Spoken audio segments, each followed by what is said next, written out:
What's up, everyone? How we all doing this Saturday night? It is the Transformer Slag podcast live stream main event, Saturday night hangout.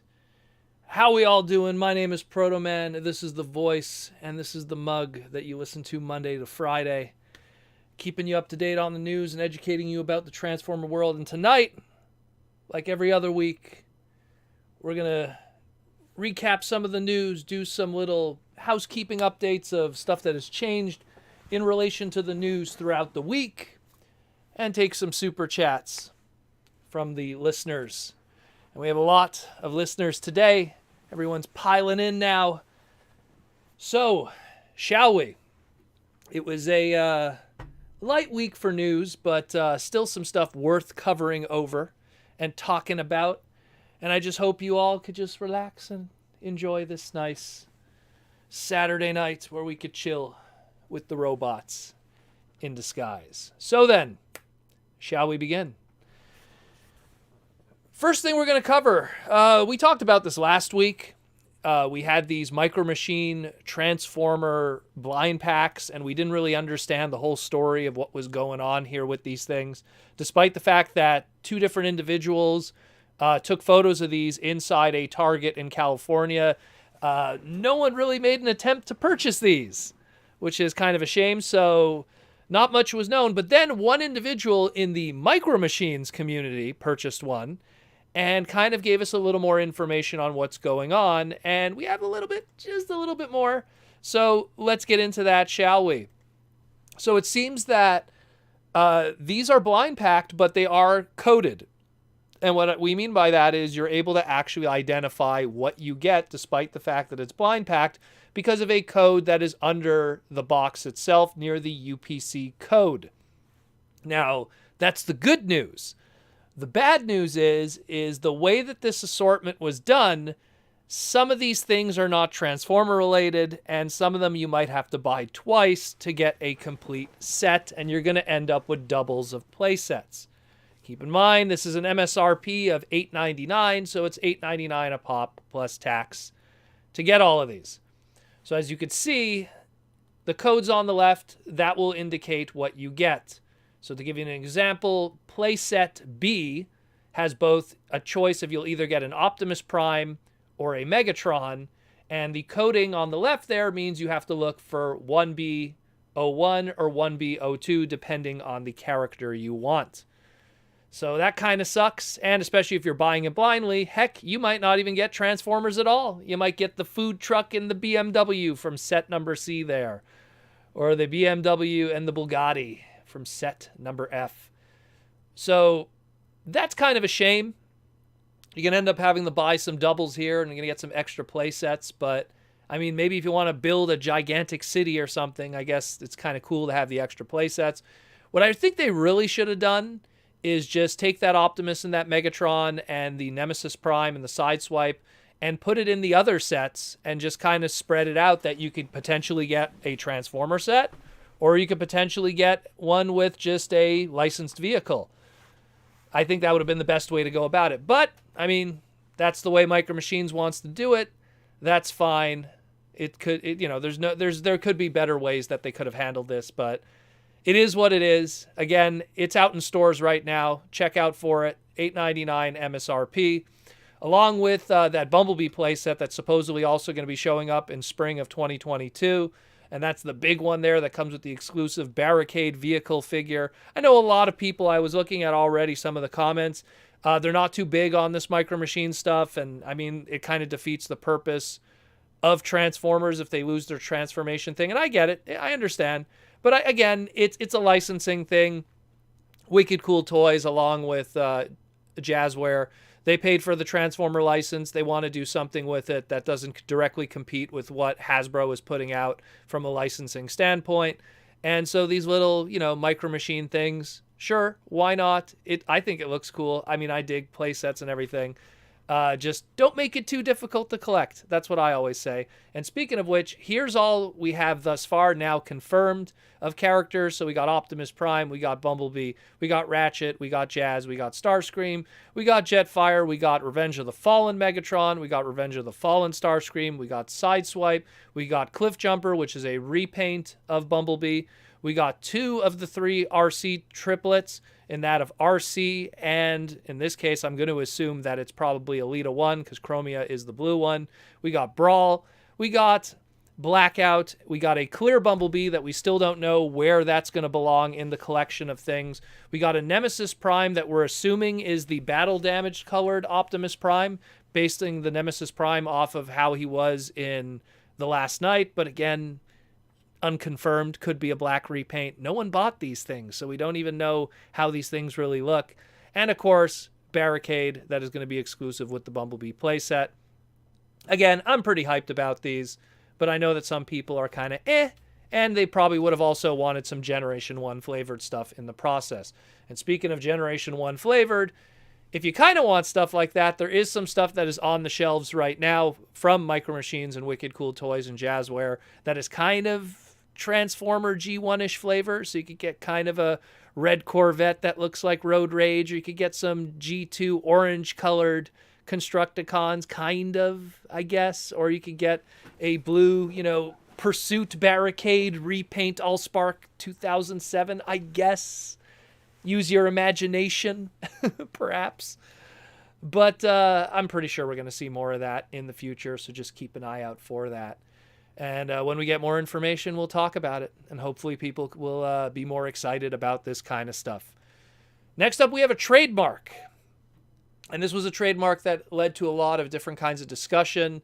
It was a trademark that has existed since 2020, but has recently been updated with a little more information. And we'll get into that right now, of the trademark of Equestron. Now, this trademark was updated by Sarah Beshia. And Sarah Beshia is the managing attorney and global trademarker and copywriter of Hasbro. And she updated this trademark with just a little more information, making sure that it's toy related and stuff like that. And that is that. Now, the question is what is this trademark going to be in relation to? The big speculation is that it might be something related to My Little Pony. 2022 is the 40th anniversary of My Little Pony. So it's a possibility that Hasbro wants to do some kind of celebration collaboration, much like they did with the G.I. Joe one with the Hiss Tank for the 40th anniversary with G.I. Joe and Transformers. There's a strong possibility that there's some kind of plans to do some kind of collaboration here. If you actually see, there was plans back in the day with BotCon. That's the little Twilight Sparkle Prime there. That was a concept idea that was done by Fun Publication that they want to kind of celebrate the, at the time, 30th anniversary of My Little Pony. So they were thinking of taking the long, never really used much mold, I think it was only used twice in its history, of Battle Unicorn, and give it that little My Little Pony treatment. I think it would have been fantastic, and I think people would have really dug it. But at the same time, it just never happened, and that's probably the closest we ever got to it, outside of course, on the right side of the screen there, My Little Prime, which was part of the crossover collection for My Little Pony that featured a whole bunch of Hasbro brands like Power Rangers and Ghostbusters and, of course, Transformers. So we never really had a proper transforming My Little Pony collaborative item, and Equestron could potentially be that. For people that aren't aware, Equestria is where the ponies come from, so it could be that. But there has been some discussion that it might not be because of another brand, which is the Micronauts. Now, Hasbro's been trying to get the Micronauts off the ground for a while now, and there is a character in Micronauts called Equestron. Now, what is a possibility is that maybe they were going to use it for the Micronauts character. They trademarked that name back in 2020, 2 years ago, and that Micronauts pitch has still yet to come off the ground. So there is a possibility that it's related to the Micronauts, but there's also a possibility that it is a My Little Pony collaborative. We do not know. But if you look on the right side here, history has shown that Hasbro in the past has taken names from other parts of their brand history and used it for Transformer characters moving forward. Case in the point, we have Visionaries, had a character named Cryotech. And then years later, we would get Cryotech, the blue Megatron repaint. And we associate the name Cryotech now much more so with that character than we do the Visionaries character. We have the Kenner, now Hasbro, Police Academy toy line with the character of Hightower.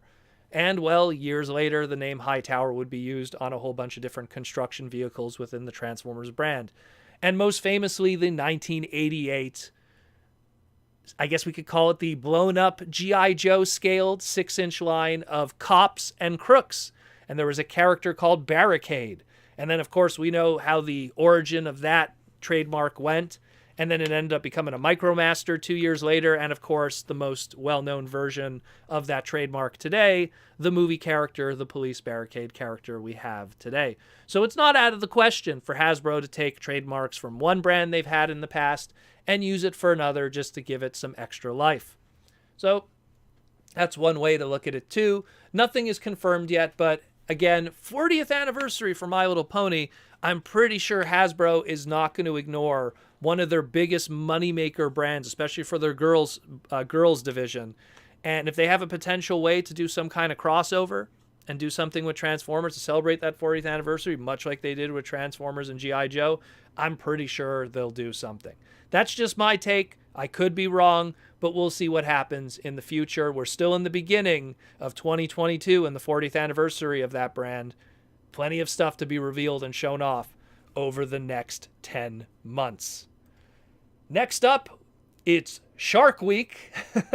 This guy is showing up in stores right now. Again, unannounced by Hasbro, but already on Walmart's servers. His stock images have started to show up. Let's talk about Cybershark, the Beast Wars Retro Vintage reissue. So we finally have the unofficial announcement, outside of obviously guys who are stealing toys from the Vietnam factories. This is about as official as it comes. And we have the photography from Hasbro of the retro reissue itself. And I think it looks great. I mean, I own the original Cybershark toy, and I think it's just one of those must-have figures from that line. And I mean, here, I'm just going to pull him up right here. I mean, what's great about him is for a deluxe class, there's a lot going on. Obviously, they're going to sell it as a mega price point with the reissue line. But I mean, with his little gimmick there, and then of course he has his chest that comes out as a missile launcher too. If anyone saw my little my little gift that I did to promote the stream tonight, a fantastic mold, a fantastic figure that would go on to be a Transmetal 2 and everything. I definitely suggest if you could get your hands on it, try to pick this one up. Again, starting to show up in stores right now, unannounced. No one knew it was going to happen. MSRP $22.97 at Walmart. Probably might not be that after March 28th because of the inflation that might kick in. So that $22.97 might not be a hard number, giggity, going into next month. But it's out there right now. It's starting to show up. Walmart will probably have it up for purchase on their online servers the second they get their employees to attach all of this stock photos and everything to a listing. That leads to another question, though, in terms of another one, which is he going to be packed with somebody or is he going to be standalone? Because there's another guy that we know is coming, and it is that of a listing that we got of a Transformers Beast Wars Maximal Wolffang. Now, again, the guys who steal stuff from factories claim that they have the final versions of it, and that's that. But no surprise, they don't have packaging or anything like that to prove it. That's what happens when you steal it from the factory. You kind of just put it in your pocket and walk out. You're not going to have a card back in a bubble. That stuff is assembled in Longueuil, Quebec, so that's a whole other story. But supposedly we're going to be getting also Wolffang. Will Wolffang be packed with Cybershark? Maybe potentially 4 each in a case of 8, two individuals in the case. But we will find out soon enough when we hit the stores and that stuff starts showing up. Again, another fantastic mold. If you can pick it up, definitely pick it up. Again, that mold and K9, his brother, are my top 10 Beast Wars non-show character molds easily. Maybe even my top 3. I love those two. They're fantastic. The way that they store their weapons, the way they store their missiles, the mutant head gimmick actually has a more functional kind of coolness to it. Great articulation, cool transformation, unique sculpting between the two. Absolutely fantastic. And again, on the top there, if you're wondering, there also is a possibility that maybe the Wolffang and K9 are one and the same, and it's just a separate listing. What's up, Larry? And we also got Tarantulas and Pterosaur that are also supposedly going to be coming. We don't know when these are going to show up. It's all been kind of mum's the word from the Hasbro side of things, but hopefully we'll learn more about it in the near future.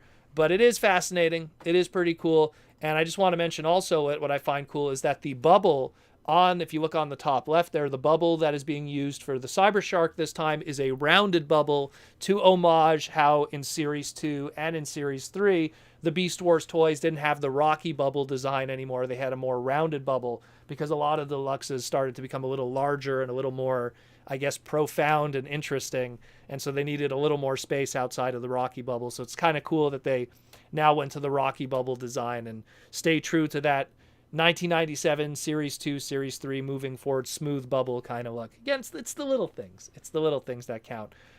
And that's it more or less for the news, amazingly. That we just got kind of those 3 things in terms of like what was happening. But did get some kind of cool stuff in the mail. My buddy Jason, shout out to Jason. He sent a big package of a whole bunch of the Kingdom figures that I was missing, and I want to talk just about a few of them because I finally got to mess with some of them. Anyone who's been on my Instagram recently or on my Twitter and seeing some of the images I've been posting, whenever I get a figure, I kind of like to show all the history of a figure, of a certain design, to give people an idea of, you know, how long we've come or how far we've come to a lot of this. And, you know, like the Tigatron that we got recently. Again, I can't stress this enough, guys. If you can get this figure, pick this figure up, because I just have this sinking feeling inside me that this guy is going to be expensive and difficult to get later on. Like, don't sleep on this one, because I get a feeling that Hasbro, maybe they'll do a pure white version in Buzzworthy Bumblebee in 2 to 5 years, who knows, but maybe they won't. Maybe this will be it. They'll just do this mold, they'll do that orange one, and then that'll be it. But this is a fantastic figure. Again, if you could pick it up, because I get a feeling later on, it's a late wave Kingdom figure. It's in low numbers. There's not a lot of them out there. You add to the big V and supply issues and everything, and some stores not carrying the final waves. This guy, later on in the secondary market, I'm telling you, I'm calling it, he's going to be double his value easily of MSRP. We're talking an $80 figure, mint in box, no problem. Watch. I'm telling you, we're going to do a Transformer Finance segment in like 5 months from now, and that'll be the case. Mike Rosen says here, looks like I have to go hunting at my Walmart and Target tomorrow. Yeah, well, seriously. I did all my hunting today. Didn't find anything, but that's Montreal for you in a lot of ways. David Cabal, just a personal opinion, but nothing can beat the original Beast Wars molds. Still holds up and still prefer them to the Kingdom molds. Well, they definitely have... I would have to say a more consistent QC, but that was also during the Kenner era. So Kenner was firing on all cylinders in the 90s in a lot of ways. They were also behind the revival of Star Wars during the 90s, so you can't blame them. And speaking of Kenner, Aaron Archer in the house. What up, Aaron? How we all doing? Next up was another one, too, that I got, the Rhinox. And what was awesome about the Rhinox, Lizard Sphere X just became a member. Thank you, Lizard Sphere, for joining the YouTube membership. This is another really cool one, too. What's interesting about it, and again, I showed it with my Twitter image and with my Instagram. Again, check those out. They're all there on the side. Just like little engineering things that were interesting. Like, I like the way how, you know, he actually has his mouth for his... Rhino, but you have like a faux chest there, and what's cool about the faux chest is it comes off and then it kind of like folds away almost like anyone who's ever flown, it's kind of like a tray in an airplane, how it kind of just comes out and then there you go. Interesting engineering cue there. And another thing too, I don't know if it's been documented, but his little chain guns of doom, like they have these little pegs on them, and I'm wondering, is it because like, do they like plug together like this, and maybe they're they intended to like do something with that where they plug together. It kind of reminds me, and this is something that's super niche, it kind of reminds me of in Magic the Gathering in the Brothers War.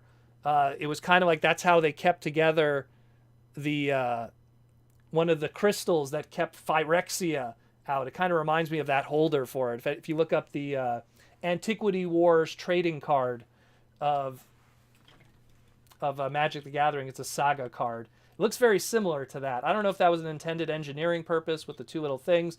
Is it intended to have the little holes also, just so you could put all the energy blast weapons, have both a male and female port? Possibility. That's what I'm thinking. But it's just a coincidence. Just an interesting engineering cue. Not else much I could say. I'm still kind of 50-50 if this is better than the Generations one. I think that they're going to take some of the ideas from this one and some of the ideas from the Generations one that we got a couple years ago, and that'll lead to the next masterpiece. I think the next Beast Wars masterpiece is probably going to be Rhinox. When you think about Season 1 characters from the Maximal side, it's Rhinox, Air Razor, and Rat Trap. And Air Razor and Rat Trap are much smaller characters, so Rhinox kind of fits the bill. And the last one we got here, and this was the fan-voted figure of the year of 2021, and it is that of Cyclonus. And Cyclonus is pretty great. He's pretty great. I mean, I'll be honest with you guys, I still don't see why it's figure of the year. I think it's a fantastic toy. I think it's a great representation of the animation model and the Fluoro Deary design. But figure of the year? I guess so. My little quibbles, I find that the plastic that's used for the chest there uses two different kinds of hues. And it's weird because it's the same kind of ABS plastic, so I don't know why that happened. When I first saw it, I was like, did mine sit in the sun? Like, was mine like in the sun or in the factory or something? And that's why it's two shades. Like, if you notice, this plastic is different than the center plastic. But aside from that, I looked on photos online. It looks like I'm not the only one that has that same thing. They all kind of like that. And also, he has those little peg ports for no reason whatsoever. They're on the crotch plate, and they're on the top right. I'm pretty sure if those were gone too. I mean, I understand why they're there. It's kind of a carryover from the Siege idea and stuff. But at the end of the day, still pretty cool figure. I haven't done the photography for this one yet. I have a pretty good idea of what I want to do for the photos of that. I could do all the Cyclonus figures. I was thinking of doing that one, but I kind of have a different idea. So stay tuned for that on my Instagram and Twitter for more photography. Michael Koo says, my local Target, Chicago area, doesn't have any TF Micro Machines yet. It was a Target that they were founded. In this case, it was a Target in California. Lizard Sphere X, you could build a house with that Rhinox mold. Well, it's a pretty good mold. It's a pretty good mold. Like I said, it's not perfect. And I look at that Generations one and I see that the Generations one's not perfect either. Don't get me wrong. I think they're going to take a lot of ideas from this one and a lot of ideas from the Generations one, and then they're going to apply that more, I don't want to say limitless budget, but much more open-ended budget that is a masterpiece. And I think we're going to get something that's pretty cool because I picture kind of like how they tackled Dinobot, and Dinobot was one of those larger Beast Wars characters, and Rhinox is also going to be one of those larger ones. I think they're going to nail it out of the park. I really do. And it's going to look fantastic. So, I'm not hitching my wagon and saying you got to get this guy because it's this or nothing. I get a feeling we're going to have a Rhinox at some point, and this was yet again another engineering bridge to that, where guys like Tigatron, it's more we learned stuff from the masterpiece. Now how could we kind of shrink it down and give it to the fans at a cheaper price point? So still pretty cool. I dig it. Downright Superb says, I like how the Kingdom Rhinox head is more proportionate, but I wish the head sculpt was more accurate. Yeah, that's another thing too. The Generations one is way more show accurate. There's little things too, like the way that the way the shoulders are done. And the same thing, the details on the shoulders there. I'm not, I don't want to say it's not like show accurate to Beast Wars. I mean, some people argue, oh, it's supposed to be, the Kingdom Netflix series accurate. I can understand that argument, but at the same time, we also know what a majority of Transformer fans are trying to achieve with their product, and it's the nostalgia of accuracy, not so much what the Netflix series is doing. It's always the chase to the past. Downright superb, my big flaw with Kingdom. Rhinox is the pylons on his traps. Yeah, I was just about to say, it's those details there. It's kind of weird. Again, it's just for that version. And again, I find his chain guns are a little too tiny, and they don't have the spinning gimmick that even the... should have brought the other one. Should have brought the other one over here, too, to show you guys side by side. But again, check out the... over here. Check out my Instagram or my Twitter. It'll show all the comparisons and details and stuff like that. If you're not following my Twitter and Instagram yet, be sure to do that. If you're not a Twitter guy, I have Instagram. If you're not an Instagram guy, I have Twitter. I have both of the photography is posted on both of them. Pick your poison. We got a super chat for 5 bones from Detective Ferret. When do you think we'll get a Masterpiece Cybertronian mode G1 Bumblebee? Well, considering we just got the Bumblebee Origins one, I don't think anytime soon. I don't think anytime for a while. I think there's a lot more stuff they need to accomplish before they start going into that, one episode barely appeared kind of stuff. Like, think about it. You're going to do that Bumblebee, and then what do you repaint or retool out of it? Look at the Origins one, right? Let's see what they do with Origins Bumblebee. If they even do anything with Origins Bumblebee. Let's see what they do with Origins Bumblebee. Let's see what they repaint it into. Let's see what they retool it into. Are we going to get a slight retool and get a Cybertronian cliff jumper that never appeared or whatever? Let's see what they do first. And then that'll even give us any indication if there's any kind of worth or money to even go big with a Masterpiece one. That's the big thing you have to understand too, is it's not what you get with the mold. It's what the mold's going to give you in the future afterwards too, with that kind of time and investment. But yeah, Kingdom Cyclonus is the first TF6 accurate version that Hasbro has done. Well, yeah, I agree. When you look at the Generations Universe 2.0 one, the alt mode was quite a departure, where this is very Studio Series in flavor. I dig it. I still think it's a great figure. Figure of the year, and you have to understand, guys, when this won Figure of the Year, the voting was so high that second place was like half the voting. Like, this guy, I think, got 280 votes, and who was second place? I think second place was Studio Series 86 Rodimus, and I think that Hot Rod, and I think that one got 100 votes or something. It got much less, much less. I'll get to the rest of the super chats and the member questions for a moment. I just want to give some sponsor shout outs. First off, let's talk about Symbiote Studios. Which, bam, we have Megatron and Unicron today. We got the Megatron pin. So if you want to go pick up your pin set of Megatron, they're running extremely low now. So if you have not picked up your Megatron / Decepticon metal pin set, be sure to pick it up at symbiotestudios.com. Link is in the description below if you don't want to type it. Of course, check out the plush and the shirts. Wearing the Grimlock today. Want to munch some metal or something else. Giggity. Also, we got new Soundwave that's out. Bumblebee is back in stock. There's a few others too. Be sure to check that out and pick up some of their other non-Transformer related stuff, but within the Hasbro world of My Little Pony, Power Rangers, and of course, Yo Joe. There's Snake Eyes hiding behind Unicron there. Snake Eyes with Timber, or the ever shiny Cobra Commander, or even a Snake Eyes shirt because he's cute. Got to give Snake Eyes his love. The movie was brutal for him. You got to give him some love. And of course, stay tuned in the future. Still more to reveal. Still a lot more to reveal when it comes to Symbiote Studios and their future of the Transformer plush line, pins, t-shirts, and more. There's going to be more stuff we're going to have to reveal for you guys in the near future. So be sure to check that out. Again, Hasbro. Check out their YouTube channel, Transformers, on YouTube. Watch the Bumblebee Cyberverse Adventure episodes. Check those out if you haven't already. And of course, most importantly, the Toy Armada with Aaron Archer. Be sure to check that out, the Toy Armada with Aaron Archer, where we talk about the past and present of Kenner and Hasbro product. And of course, right now, we just finished part 1 of the Transformers Armada segment. Part 2 is in the can and going to be edited and uploaded soon. Hopefully either this week or next week it'll be live, and you will be able to hear all the crazy stories and how Armada concluded, and then leading into Energon, aka Superlink. So if you grew up with a Unicron trilogy, it's going to be worth the watch.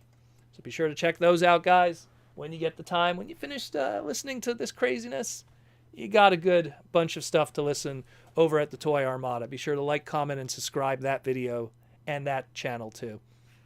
So let's jump back into the super chats. Sorry about that. Let's see. I'd rather Lizard Sphere X says, I'd rather a Torka be commander.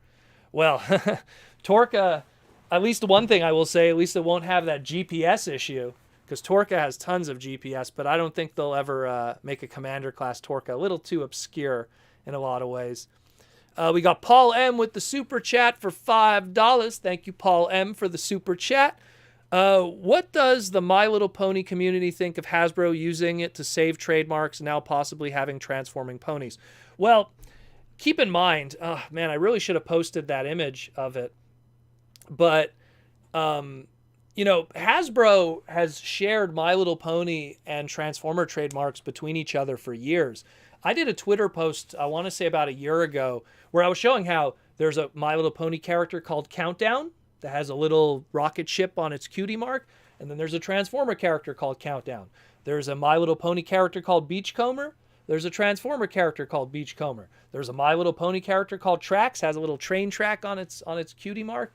And there's a Transformer character called Trax. They share the trademarks all the time. And it's not just My Little Pony. It's G.I. Joe. They do that. They did that with Cops back in the day. They do it with a bunch of them.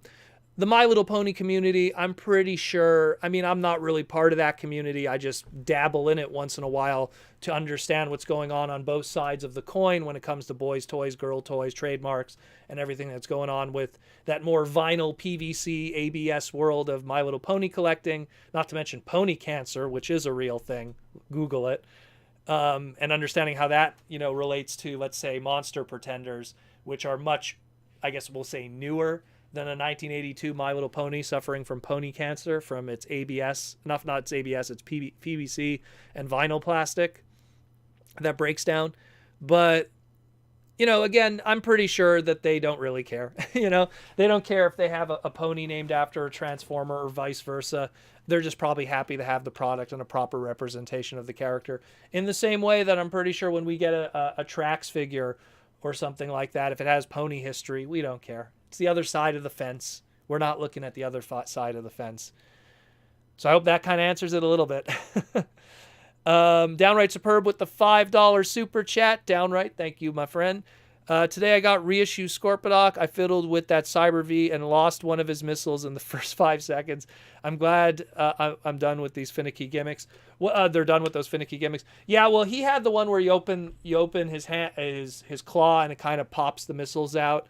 And I never was a fan of how they handled the Cyber Bee gimmick with the original toy, because it's cool how it opens up and transforms when you launch it. And it has wings and stuff. But then, like, if you lose it, like, which I've seen with tons of Scorponoks in the secondary market, you just have, like, a giant missing claw piece. And it's kind of the same thing. I love that Polar Claw mold. Don't get me wrong, because they both shared the same gimmick. But when you lose his little bat dude, his little Optimus Primal, Bat Primal, if you want to call him that, he's missing a foot. And that's the end of that. You know, so I like that. You know, I know a lot of people weren't a big fan of the new Scorponok that came out for Kingdom, but I did like that they made the Cyber V a self-contained missile that didn't, you know, inflict, I guess, kibble damage to the larger figure. So it was a different era. You know, that Scorponok figure was late 95, early 96. So, 25 plus years. Things have changed from those Kenner eras with the toyetic kind of way. Media Max wants to know, Proto Mang, what would you want from a Transformers WWE crossover? Well, there's what I would want, and then there was what would actually make sense for business. What I would want would obviously be a whole bunch of great crossovers of those vintage. I'm more of a new generation kind of guy. I grew up in the tail end of Hulkamania era. I would have to say 85, 86, 87. But new generation going into Attitude Era really was my wrestling. So, you got to have a Bret Hart. You got to have an Undertaker. You got to have a Razor Ramon with gold chains. Like, that'd be crazy. You got to have, someone's going to want Shawn Michaels, obviously. You got to have Undertaker, Kane. Like, there's so many classics. Maybe even a Diesel, a.k.a. Kevin Nash. NWO stuff. Those will be all the evil black repaints will be NWO for WCW kind of stuff. But which WWE owns now. But you want to do what sells. So you want to be able to take that current WWE audience and what they're enjoying right now and what is selling with them, and then be able to make them buy Transformer product, mess with it, and then go, hey, this is kind of fun. Maybe I'm going to buy others. And going the older route would not work. Making a Bret Hart Transformer is great for me, but my older demographic is already buying Transformer toys. You want to make a John Cena. You want to make a Roman Reigns. You want to make a Seth Rollins. You want to make, whoever's going to be the hot next guy afterwards in the WWE. That changes seems to be like week to week. A New Day 3-pack, with transforming trombone. There's stuff you could do like that of transforming stuff and target that market that already is enjoying WWE stuff. They buy this transforming WWE product, and then they go, hey, this is pretty fun. Maybe I should get some non-transforming WWE product, and then hopefully you get them addicted to Transformers. It's always about that cross-sell, make some money, get some people addicted to the hobby. Sell them their first cigarette. Like I always say, get that first cigarette, man. Get them to have that first cigarette, and then they're done. They are done. Downright Superb Proto you think the first live-action movie could have been more successful in the modern day with it being more faithful to G1 and having more references because of the MCU movies? I honestly think if the Michael Bay 2007 movie came out today unchanged completely, it would not have been successful at all. But that being said, I think we have to credit the success of the MCU. I know you could argue, the Hulk movie came before and the X-Men movies and the Spider-Man movies. But you have to remember, we got Iron Man. Which really kicked everything off in a lot of ways. We got that after the Michael Bay movies. And I really think the Michael Bay movies, specifically that first 2007 one, really kickstarted the nostalgia movie audience. Where it's like, hey, Transformers. I liked Transformers. I'm going to see this movie. Even though this movie doesn't really have a lot of Transformers, it was entertaining. It had explosions and potty humor, and I like that. And it kind of opened up the doors that it was okay to see those kind of movies, and it was kind of hip to see these nostalgic brands based on toys and stuff. And then the following year with Iron Man, based on a comic book. So it's kind of a chicken before the egg thing. It's really hard to say. But I do believe if that movie never happened, we had no Transformer movies all this time, and then today we got a G1 faithful one, I don't know if it would have done well. I really think that, I've said this tons of times, the Michael Bay movies were a necessary evil. I understand there's people who grew up with it and they have nostalgia for it and they love it. That's cool. You're allowed to have your opinion and love what you love, and look, I like stuff that people would consider trash. I love Street Sharks. I love the Clay Fighters fighting games, because I grew up with that. Some people consider that stuff trash in comparison with different goggles, without ruby glasses. But that being said, those movies, they were a necessary evil. They hit at the right time for the right audience at the right moment. 2007 was when Big Bang Theory came out, when iPhones started falling into the hands of people, where now you didn't have to be a nerd sitting in front of a computer to access the internet. You could be a dude just sitting on your couch while watching the game. It opened up a doorway to a different kind of discourse and discussion. Everything hit just at the right time. And sometimes it's not about product being good. Sometimes it's not about things being clever or smart. Sometimes it's just right place and right time. And it was all those things in a lot of ways. Right place, right time, right marketing, right director, right kind of audience, in the right place, the right kind of technology. All those things. Can it be replicated? You could try, but it won't. In this day and age, more than, when it's crazy when you think about it 15 years later. In this day and age, 15 years is a lifetime. Things are different today. A lot of other stuff has come and tried to do what Transformers did to no success. So, Michael Koo with the $5 super chat. Have we reached the point with Transformer tooling where masterpieces don't matter anymore? I disagree with that. I think that masterpieces will always have a place, primarily because you can't test the limits of what you could do like this with a Voyager until you have that open canvas. It's before you could shrink something down to a postcard. You know what I mean? But you have to have that big canvas to do a big painting. And then when you do that big, beautiful painting, then you can go, okay, now we could kind of shrink it down to a postcard or a stamp, And it's the same thing. In order to kind of achieve that kind of stuff, sometimes you have to have that wide canvas. I look at the road of Rodimus, the road of Hot Rod, and how he's had two different masterpiece incarnations, all kinds of classics versions, and learning through that road and all that engineering. If you twist this and you turn that, you could hide the kibble here, subspace there, look at the animated one and what, Siebeneller did. Oh, okay, maybe that. And then you get through this, and boom, Studio Series 86. When did we, it was 2006 was our first classics one. And then all those years later, 16 years later, we're here with Studio Series 86. It took 16 years. It was a long road, but it took that, and it had two masterpieces that even didn't really hit it. So I think that masterpieces are necessary because it gives, again, that open canvas to kind of test stuff and do ideas on a larger price point. And when it works, it works. And when it doesn't, it doesn't. Case in point, some people don't like masterpiece tracks. And then some people don't like Kingdom tracks. And it really is your own personal opinion on that. So I think it still always serve a purpose. And again, stuff like Rhinox is a good example of that. When we get that masterpiece Rhinox, I think it's going to be fantastic. I really do. Sorry guys, let me just pull up here to the super chats. Cringe McCringle wants to know with the $5. Proto, what is your opinion on Alternator's Hot Rod? Such an odd figure in my opinion. There he is right there, my Alternator Hot Rod that I got from SDCC 2011, I think it was, 2012. I think he's an interesting figure.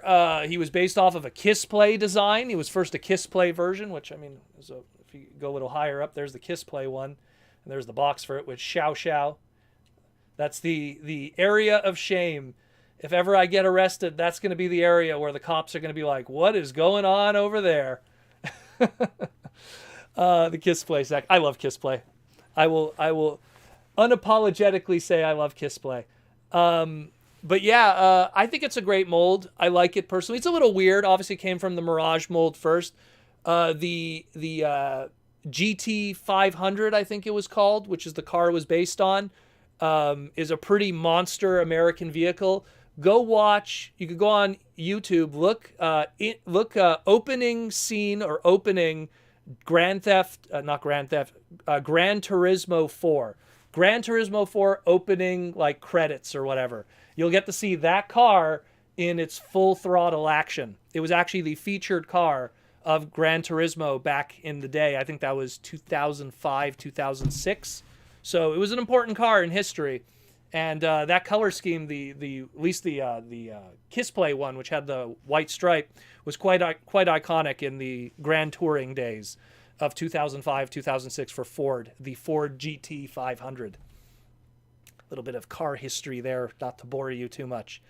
But I like it. I like it a lot. I like the little gun and stuff. And I mean, if you could get a version, I would say the Kissplay one, because it also comes with the fishing rod that transforms into his tri-blaster, and then you get the little figure, so you could make people think you're a weirdo like me. But and you get the little CD and stuff. I like the Kissplay stuff. I like Kissplay. Sue me. What's his name there? Tetsui Asumi. What was his name? I'm trying to look where his manga is over here. He did a good job. Lizard Sphere X. I see a Bendy Prime making a great wrestling figure. Bendy Prime would be good. What was another one I remember someone was suggesting? There was any character that kind of could do a headlock that has really good articulation and stuff. I remember back in the day, someone took the Scout class, I think it was Scout class Windcharger, and made a really awesome repaint into some NWO stuff and everything. And it looked really cool because he kind of had a belt design. Really good stuff. Anything is possible. Right now the He-Man line, what Mattel is doing a crossover with WWE, and you could already see how they're able to kind of do wrestling flavored stuff with He-Man's kind of gimmicks. I like the Bret Hart one that has the Triclops gimmick. Whenever I see that in stores, I'm going to pick that up in a heartbeat. I haven't seen it yet. So it shows that, the more different things are, the more you could kind of find a bridge. You could always find something. Collector Prime with the $5 super chat. Thanks for hosting another great evening of Transformer conversation and news. Thank you, Collector Prime. How many more Beast Wars Retro reissue toys do you think we'll get? Any Beast Wars Neo? I think they're going to probably try to milk as much of the pre-Transmetal stuff as they can. That's what I feel like. I mean, judging by this list, here, let me just pull this up again for you guys. Judging by the list, it looks like they're going to do a few more non-show characters, a few more show characters like Pterosaur and Tarantulas, and of course Wolfang that we still haven't confirmed 100%, but it's pretty much, on its way. But I think we're going to see a lot more of that Series 1, Series 2, and Series 3 characters. And then I think when they've milked that enough, then they'll go into Transmetals and stuff. Keep in mind, look, we're just talking this year. Next year is going to be a Rise of the Beast movie year.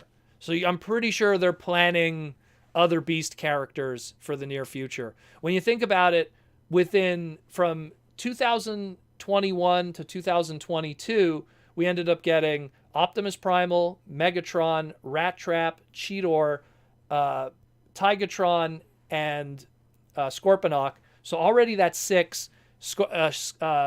Cybershark is now showing up right now as of 2022, so that's 7.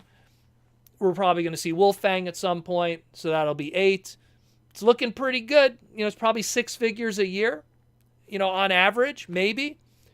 So if we get another 6 figures before the year is up, and if you kind of do the math in a lot of ways, if Cybershark, and Wolfang are any indication, that's 2. And then the other 3 above there, so that puts us up to 5. Maybe one more, maybe a Polar Claw, give people that nice mega class polar bear that we didn't get in Kingdom. That would be a nice little 6 for the year of 2022. But we'll see what another Transformer Tuesday, Fan First Friday, Cybertron Saturday, Megatron Monday, Warpath Wednesday, whatever they're gonna call it. Whatever they're gonna call it. You also asked any Beast Wars Neo. I wish, if you could get a big convoy mold any day of the week, I would always suggest it. If you could get what's it called, Magmatron or any one of those those Dino molds, of course. Beast Wars Neo had some of the most shell-formy kind of stuff, but also some of the most really fun molds to mess with. For every dead end or big convoy, you get some really cool stuff. Was a really good one. Arcanas was a really good one. I can't forget Long Rack. Long Rack is amazing. That's another really good one too. So I mean, I hope that you guys get some more Beast Wars Neo stuff. Gives people an opportunity to pick those up. But I think that they're going to go more for the stuff that was classic retail. Think about it. Like just from a packaging standpoint, if we got a Beast Wars Neo character, it didn't come on that card back, and it doesn't have that classic Western art style. The Beast Wars Neo card backs, or the card art, if you will, was a CG kind of mock-up style, so they'd have to superimpose that, and it would look very weird. It would be fascinating because you'd have like something that never existed with a classic kind of Kenner card back, but at the same time, it would look weird. It would look weird, kind of like that G1 Optimus Prime we got that didn't have the trailer. I mean, I bought it just because it was so weird to have that little mini Optimus. But that's just my take. Princeton Phalanx 59 with the gold super chat. Thank you, Princeton, for the gold super chat for 10 bones. Hey, Proto, just finished toy hacking, or toy haxing. That's the Aaron Black website of repro labels. Metroplex and Fortress Maximus took me 3 weeks to complete and 4 years of pushing it off. Okay, I was worried, like 4 years to do it, bro. They look marvelous. I remember when I was stickering up my my Metroplex. I remember that took me a while too, and I'm terrible with stickers. But I'm pretty sure, like, again, if it's toy hacks, they probably have like every small little detail and stuff. Especially for for Fortress Maximus, he probably has like all the stuff for the tower and everything. Those always look really cool. I've never been big on repro labels in general, just from a purist standpoint, but once in a while there's a cool upgrade set or something, and I do pick it up from Aaron Black and repro labels and toy hacks. I know I have like the TFCon related ones that they did with certain sets, like the GoBot stuff. I have one of their movie upgrades where you took the movie 2007 Salvage, which was a deluxe toy, and you turned it into Hot Rod. So I picked that one up. I think that's somewhere on display over there in the custom section of my collection that I usually get as gifts. Man, you know what? You should take some photos and share it online and let people see how awesome it turned out. Put it on Twitter. Trevor Stasic with the $5 super chat. Unable to stick around tonight, just stop by to say hi and say hi to everyone. Hope you all are doing well. Thanks for all you do, Proto. Well, thank you, Trevor, for swinging by and super chatting. Thank you, Trevor. And enjoy your evening. It's a Saturday. Chill and relax. That's what I'm going to do tomorrow. Tomorrow, I have like upstairs in my living room, I have a whole bunch of toys I have to sort. So I'm going to be busy all tomorrow like crazy. Going to be so busy. Let's see. We got Detective Ferret with the $2 super chat. What's up, Detective Ferret? Who would win in a fight, Hulk or Grimlock?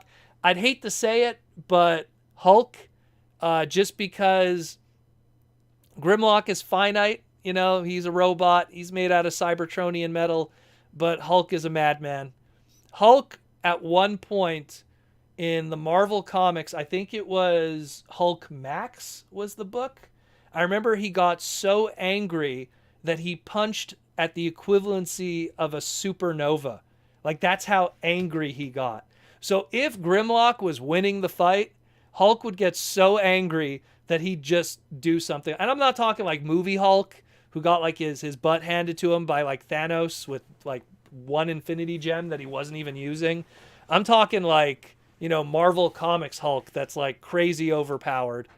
So if that Hulk, you know, could go stand toe-to-toe with Superman in Marvel versus DC and stuff, I'm pretty sure Grimlock, unfortunately, he's not going to cut it. Someone to face Hulk, it would have to be like one of those like really upper tier power characters. I mean, we're talking like a Starsaber that's really strong, but that can also outsmart him, or a Diatlas, or I don't want to even bring Unicron into it or something, but like, you know, some of those upper tier, you know, leader characters from the Japanese side, you know, maybe even Star Convoy. Like, I think those guys would stand a better chance, but Grimlock, I don't know about that one. Grim, unfortunately, is as strong as he is compared to other Cybertronians. At the end of the day, he still kind of gets himself into trouble. He likes to munch metal. And Hulk is not made out of metal. He's made out of gamma rays. Where are we at here? Mark Rosen, Bulkhead's prime figure as the Big Show. Oh, his prime figure is Big Show. I could see that. His first edition one, maybe. You know, there's a lot of molds, I'm pretty sure, if you kind of like stare at them long enough. You know, like I always, like, you know, like same thing, like if Bret Hart, you need something that kind of has shades. And that's like a Hot Rod figure because he gives the shades away to someone in the crowd. So the Hot Rod figure has retractable shades. And then you could have like Bret Hart's logo is like these wings with a skull. And when you look at Hot Rod's design, it's like a flame. So you could change the flame to wings. Like there's all kinds of creative stuff that you could kind of do. And and I understand Bret Hart's, my favorite wrestler, and Hot Rod's my favorite character in Transformers. So it's just a coincidence that those two would overlap. But hey, if it works, it works. That's what I always say. If it works, it works. Let's see what else we got. Downright Superb with the member question. Proto, what would G1 Megatron do if he won? What was his ultimate goal? Would he eventually subjugate and genocide other planets, or would he just focus on Cybertron after he got enough energy? I think that his goal was always to, and we saw this a little bit, especially with the comic book version with Marvel. The goal was always to win the war and then explore the hidden past of Cybertron and then turn the planet into a mobile battle station. And then the universe, first Cybertron, then the universe, insert Frank Welker, So it's always been like take over, and this is specifically cartoon Megatron, take over and then take over the universe as best they can. You see that more with Galvatron. Galvatron wasn't just satisfied with Cybertron. It was now work with the Quintessons, take over the universe, make dealings with other aliens, whatever it took, and get the Matrix. And then when he got the Matrix and he couldn't use it, he threw it away. Like mind you, that's crazy Frank Welker Galvatron from season 3. But it's it kind of, when you reach season 3 and when Flint Dille's writing and stuff, it kind of opens the doors to a wider world. And it's not just about Cybertron or Earth anymore. And I think that's also what happened with Megatron, later Galvatron's plans, is there's a bigger fish to fry. Where are we at here? Lizard Sphere X. Hulk fought the devil. The one below all. Yep. Hulk, again, comic book Hulk. Go back and read, Infinity Gauntlet with Jim Starlin. Go back and read, Hulk Max, I think it was. There's a few other books. Hulk the End. Hulk the End's another great one. Well, that's more like the last years of the Hulk. I don't want to spoil it, but it's pretty funny. Long story short, in the end, there's only Hulk and cockroaches. There's a lot of really good Hulk books out there. And, of course, Hulk 181 for a certain first appearance of a Canadian hero. But that's a whole other story. Actually, it'd be Hulk 180 and 181. Drawn by Herb Trimpe and Chris Claremont, and Len Wein did the writing. Michael Koo in John Barnes' Hulk, Iron Man, Wonder Man, and Hercules couldn't... in John Barnes' Hulk, Iron Man, Wonder Man, and Hercules couldn't stop the Hulk. Yeah, exactly. And Iron Man is one of those characters, again, I feel would probably have a better chance against a Transformer. Like a Hulk Buster would probably have a good chance against a Transformer, but a Hulk Buster didn't have a chance against Hulk, so, and that's movie Hulk, which movie Hulk is a lot weaker in my opinion. He's fun, but he's a lot weaker. Same thing with movie Captain America. Pretty cool character, but he's weaker than Ultimate's Cap. Ultimate's Cap is crazy cool. Not to say that Chris Evans doesn't do a great job. Media Max, Proto Mang, have you seen Invincible on Amazon Prime Video? Revolutionary. I have not seen it. I am really behind on streaming shows. The only thing that I went out of my way to kind of watch because it was shorter was Book of Boba Fett. I caught up on Attack on Titan, which is, I think, up to its latest episode as of last Monday. I'm really behind on stuff. And not to mention, with a whole bunch of Nintendo Switch games coming out soon that I want to play, there's just not enough hours in this lifetime. Too much cool stuff, not enough time to do it. And the thing with me is I find that TV and movies usually are more lower on the rung with me. Like, I really don't want to watch shows unless I have, like, friends that are like, dude, you got to... Like Jaws D has always been, like, my go-to, where it's like, is this thing really worth the time? Or is it just like, Like, and you know what's great about that? Sometimes I miss out on something, and then, like, 5-10 years later, I watch that movie for the first time and I go, wow, that's a great movie. So I get to enjoy it later. I mean, everything is around forever anyway. It's not like it's going to disappear. So if I don't have to catch it in that moment, and I could use that time creatively, which I always is the most important thing to me in a lot of ways. Michael Koo with the super chat for 5 bones. Why isn't a Decepticon Matrix of Leadership part of the Transformers mythos? Michael, I actually wrote officially a Transformer Matrix of Leadership for the Decepticons into fiction. For fun publication, I worked on the subscription service 4.0, and I wrote 5 of the 6 bios for all of them. And one of the included accessories that I got to include with Thunderwing Bludgeon, was the Matrix of Malice, which was the official Decepticon Matrix of Leadership.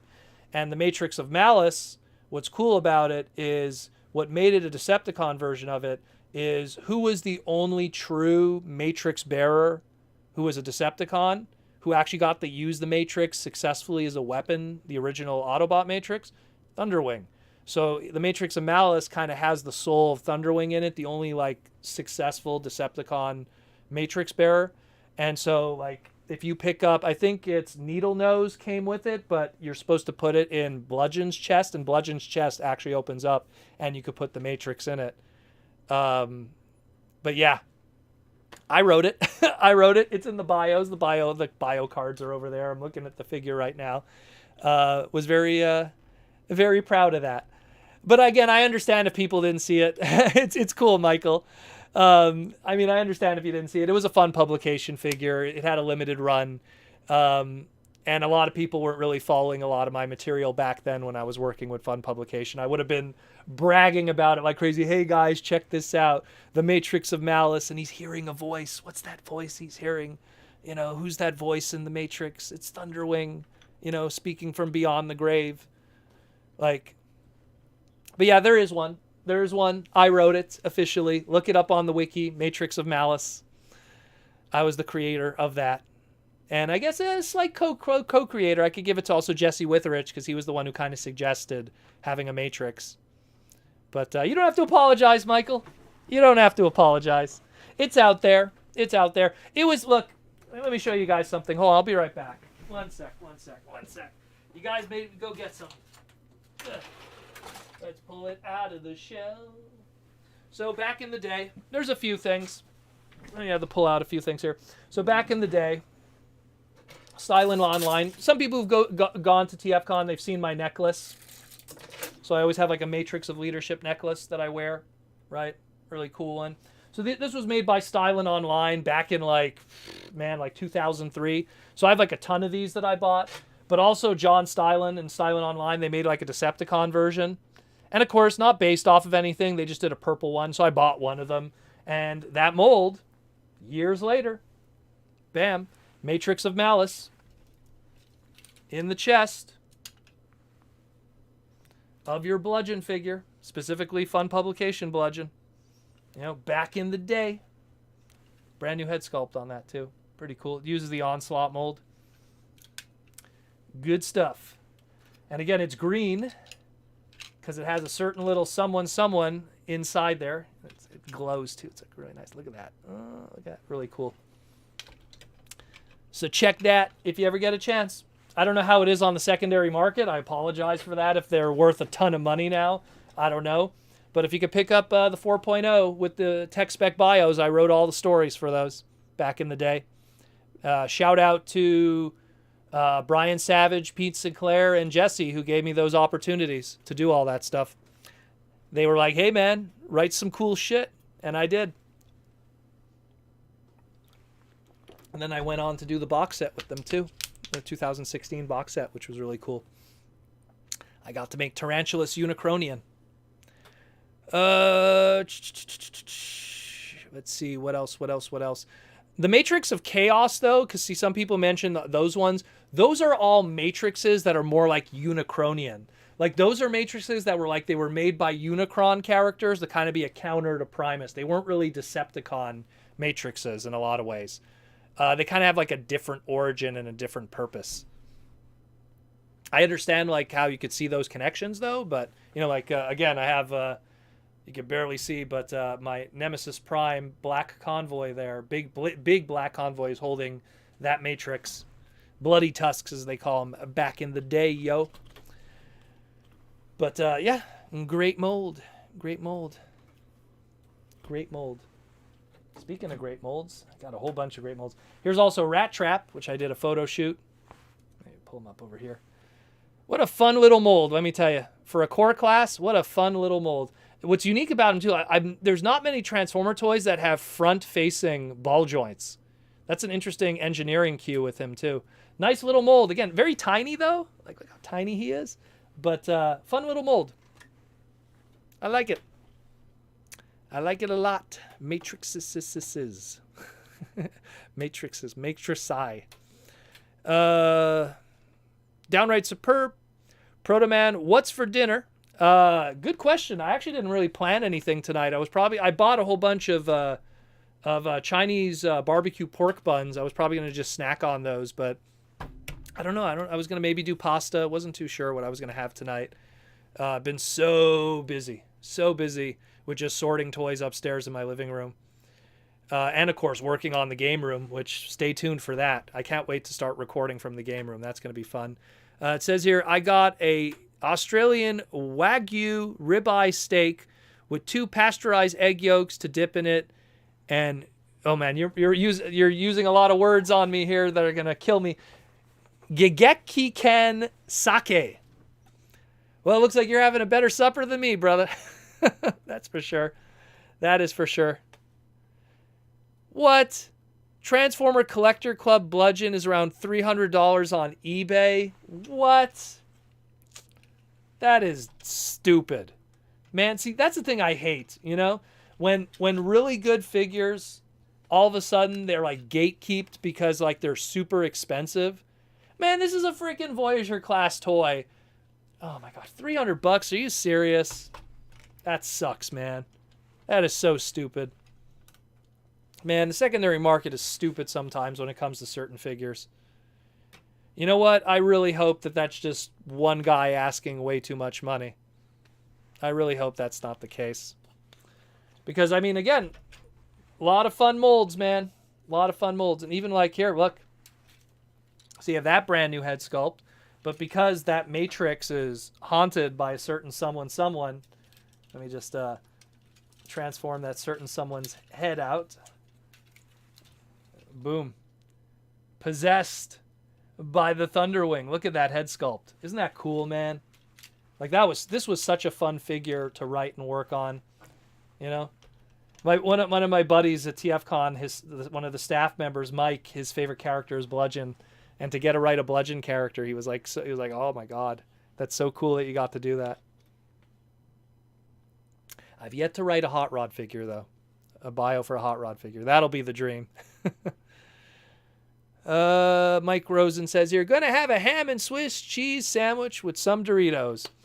That is a Saturday night delicacy. Usually with Saturday nights we could cheat and have a little more unhealthy food. Downright Superb says here, will we ever get Ultra Magnus, Optimus Prime, Rodimus Prime, and Cyclonus in a Studio Series 86 line? Oh, I think so. 100%. I think the Studio Series 86 line was a gangbuster success for them. I mean, that's why they reissued Hot Rod a second time, you know. I think they're going to definitely revisit some of those characters again at some point. It might take 2 years, but they will. They will. They will, for sure. For sure. There's too much money on the table for them. Especially when you think about it, right? Like this was an early Kingdom mold, Wave 1. So you're talking, 2021, late 2020. And then you have like that, supposedly a Generation Selects repaint is coming. That's going to be, and his Armada, as they say. So this mold will kind of already be out of circulation. And yeah, there might be a repaint here or there or something, but they're going to give people another opportunity to pick up that character again. They will. They will at some point. Media Max wonders, is Megatron basically a pimp? Well, a pimp gets someone else to do their work for them and then collects the money. So maybe, you know, Starscream, where's my money?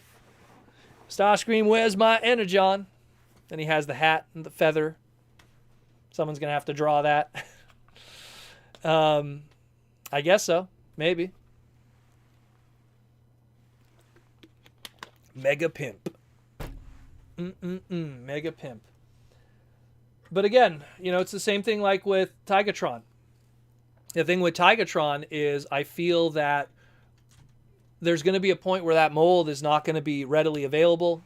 You're not going to be able to get the Amazon one when that sells out. If it hasn't sold out already, I don't know. The orange tiger color one, Tony the Tiger, as I like to call it, Mutant Tigatron. And when this one is out of circulation completely, when, April rolls around and Legacy completely clogs the shelves in Wave 1, that guy's going to be out of circulation. The secondary market is going to go bananas. And it's going to take at least 2 to 3 years before Hasbro decides to do another Tigatron. Because they did a trademark with this figure. They did the Mutant one. And now we have the Beast Wars Retro reissue. So there really isn't another place that you could probably see that Tigatron outside of a new character. Let's say they do a Tigatron in Earthspark or something. But I don't think that's going to be the case. It's going to be a lot more new in Earthspark in a lot of ways, I think. Media Max, will we ever get to see a new TF series that is a sequel to the old series like Beast Wars? Or is that all it's going to be? I mean, we'd all would like to see unofficial sequels of previously existing Transformer series, like a technical season 5 to the G1 USA cartoon, not counting Headmasters, Master Force, Victory, and Zone, or a season 4 of animated, or a technical season 4 to Beast Wars that ignores, let's say, Beast Machines. People would love to have that kind of stuff, but I think that kind of stuff could only exist if there's a huge market for it. You could do weird kind of multiverse continuity, go back and visit old things kind of stuff if there's a huge market for it.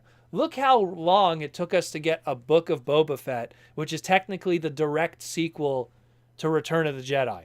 Look how long it took. That audience had to grow. Disney Plus needed material. It's a lot of things. So for them to go, hey, let's do animated season 4, a cartoon that hasn't, like, let's say they do it in like 5 years, This cartoon came out, almost like, what's crazy when you think about it, like 10 years ago, and it's like, let's just do a season 4 for something that the audience has not seen in 10 years. And yeah, there's the built-in audience that are hardcore fans, but you're also alienating a giant amount of viewers that have no idea what the hell is going on. And that's a very tough thing to do. It's easier to do with movies, and that's why with Star Wars it was easier to kind of do that. Because, 3 movies are a lot easier to consume than, let's say, like 52 episodes of Beast Wars. But that's a deeper discussion where you have to be in a boardroom talking with a bunch of guys really fleshing out the smart moves and the not smart moves when it comes to tackling something like that. At the end of the day, it's so much easier to do new as it is to do throwback to something and explain an old story. You could always do those little, like, wink and nudge, like Easter eggs, but in general, you have to do something that's for a fresh audience. Michael Koo, has it been explained how Starscream Spark was split to use in Beast Wars Rampage? Well, they said that they discovered that Starscream Spark was indestructible.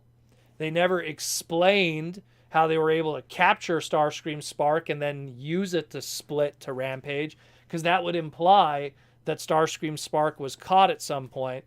And fictionally, especially up to that point in Beast Wars, what did we know of Ghost Starscream? He was a ghost. He impersonated some people. And then he came back to life. And then he was quickly killed. It was never confirmed, but he was spinning through space because he was revived by Unicron. And then he was killed, and it was never confirmed, but Galvatron shot him up. He was flying through space. So we're supposed to assume he died again. Maybe, and that's the last we see of him. Maybe at some point, they captured him, and that's when that process happened.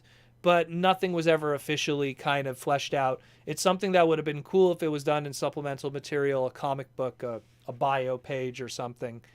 But those opportunities weren't given to me, because if I wrote Rampage's bio for FunPub, those were the questions I would want to answer in 400 characters or less. JR Mina, since we're talking about food, currently having breakfast wrap, apple fritters, and an iced coffee from Tim Hortons. Tim Hortons in Philippines? Really, JR? Is that true? Is that true? You're in the Philippines, right? And there's a Tim Hortons in the Philippines? That is crazy. If that is true, wow. Wow. It's gotten far. That is crazy. But getting back to what I was saying, like I would like it personally, but those unfortunately are relegated to comic books. Like those are something that it's like, hey, if we're going to do a sequel to animated, it's going to be a comic book series. Hey, if we're going to do a Beast Wars series, it's going to be a comic book series. You know, it's the sad truth, unfortunately. If, like, let's say Rise of the Beast does insane numbers, like Dark of the Moon numbers, you know, like $1.7 billion. Yeah, then we'll then we'll talk about some Beast Wars stuff. JR Mina has a Tim Hortons in Philippines. Man, that is crazy. Shows how far things go. Downright Superb Proto, what is your reaction to Pokemon when it first came out? Did it interest you? I don't want to sound like a hipster, but I knew about Pokemon before it came out in the West, because when I got the internet, and I give a shout out 100% to Grimlock. He was a guy in the community he was like the guy who let a lot of us know that emulators were a thing. And I got really big into the video game emulator scene back in the late 90s. And everyone was talking about this Pokemon game, Red and Green, as it was called. And they were working on a translation patch for the original ROMs of Red and Green. Keep in mind, blue is how we got it over here. And they translated Charmander, because it wasn't called Charmander back then. They called Charmander Lizzie. They called Bulbasaur Raphael, kind of like a Ninja Turtle reference.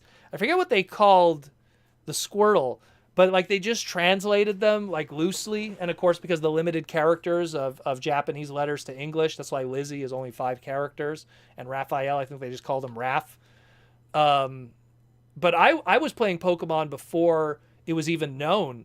And then my next kind of touch with Pokemon was in one of Nintendo Power's magazines. They had Nintendo Power, and then they had an insert called Pokemon Power.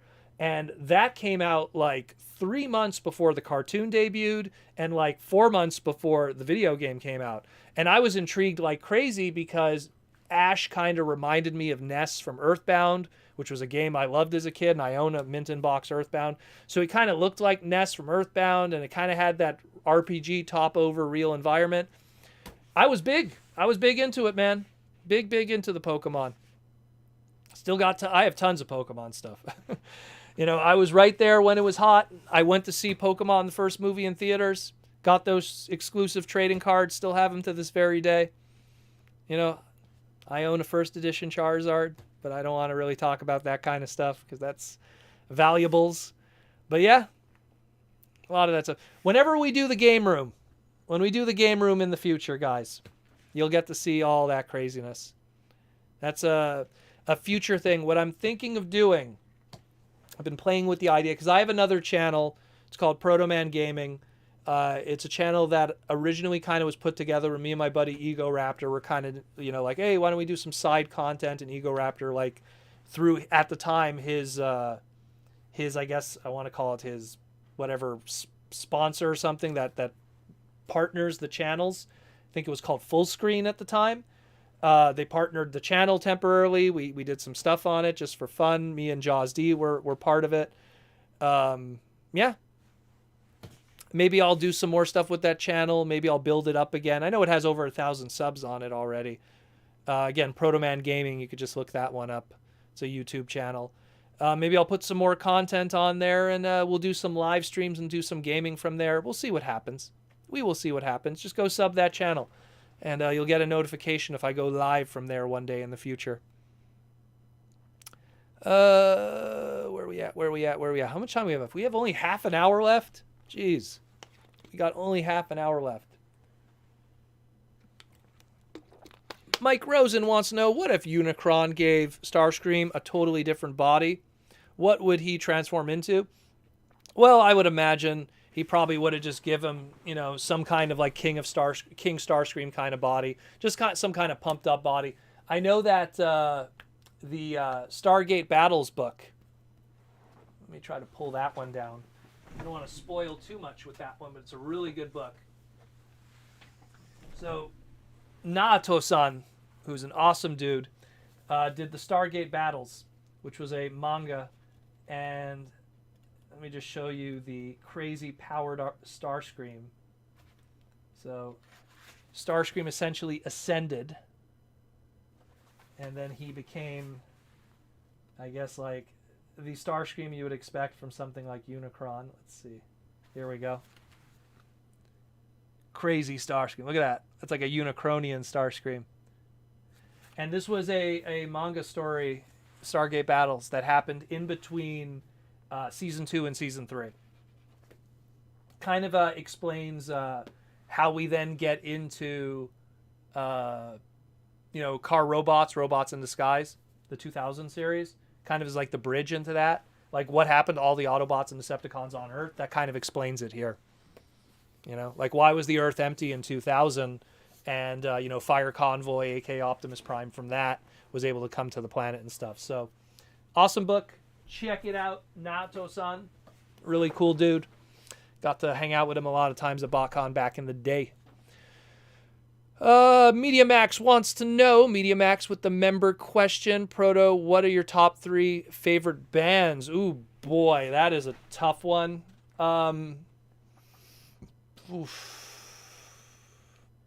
That's when everyone asks my father that question, and people who know my father, who's a big music dude, even for him, that's a tough one.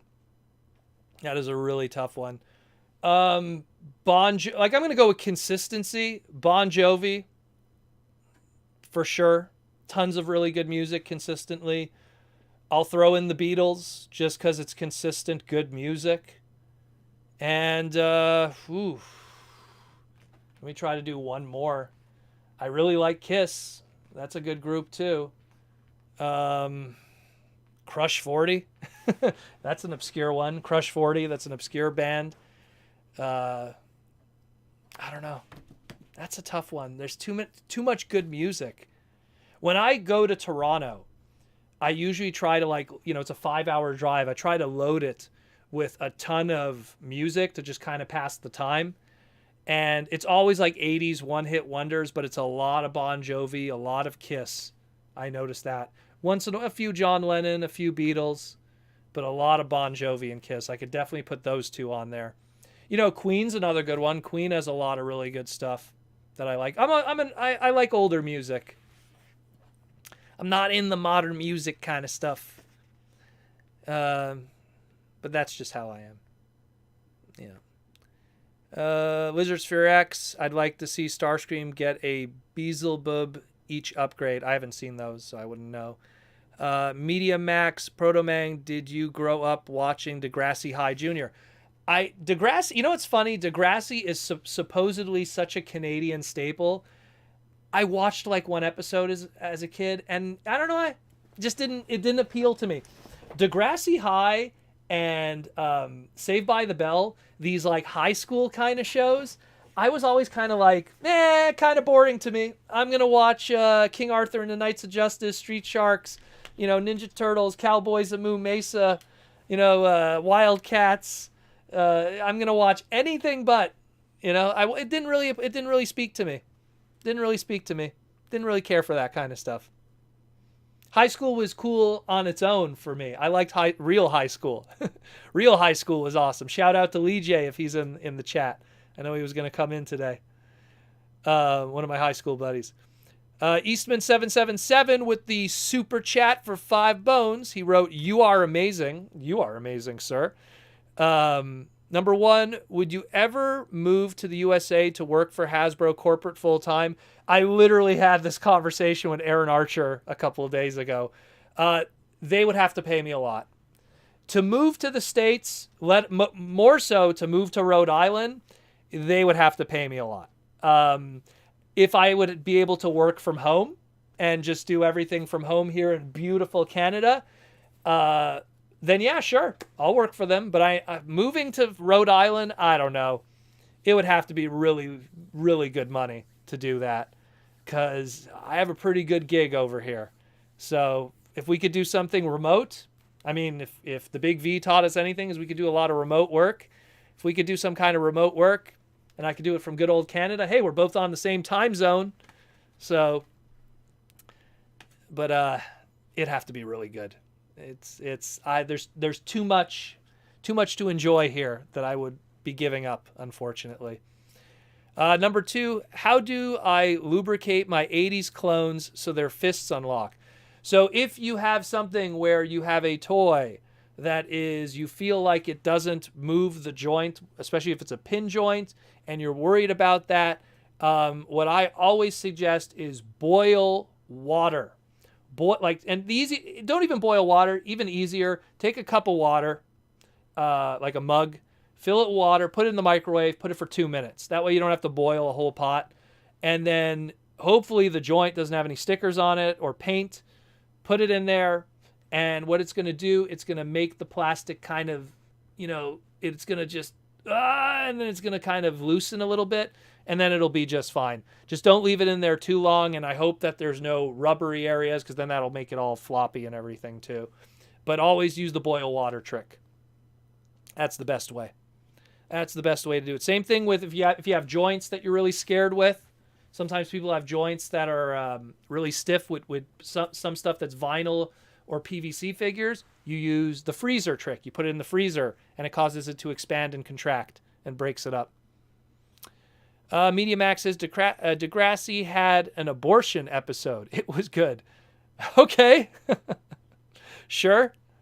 Downright superb. What are your favorite TF toy accessories? Matrices that are included. What else was a really cool accessory? That Megatron puzzle that came with Masterpiece Tigatron. That was kind of a nice little accessory. Always the Masterpieces have the craziest accessories. They always do. Because they always come with like nutty stuff. What was another really good one? Trying to see.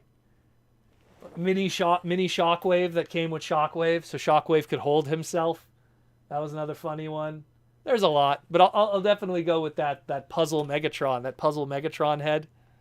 That's a really good one. Let's see, where are we at? JR Mina. Those are questions for JR Mina. Michael Koo says, does Hasbro still have a global development organization that makes their own Transformer toy lines like Cyber Battalion? Yes. Yeah. A lot of those, I guess we'll call them evergreen, or authentics is probably the better term, with the Cyber Battalions.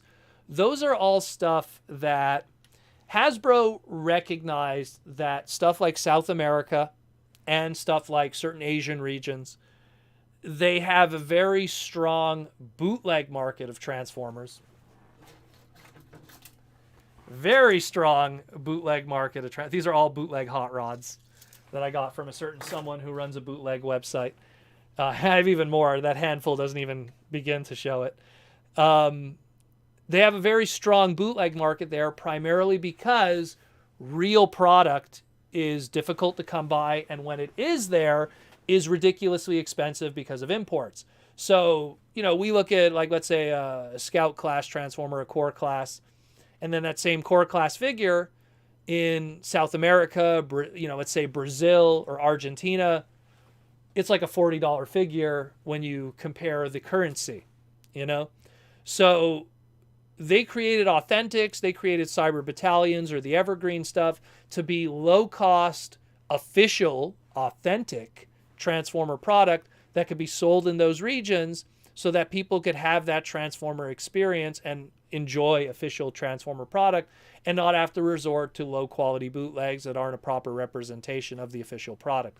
Yes, it still exists. Yes, there is new product. Look, that new RC that's coming out from Authentics, that's part of that.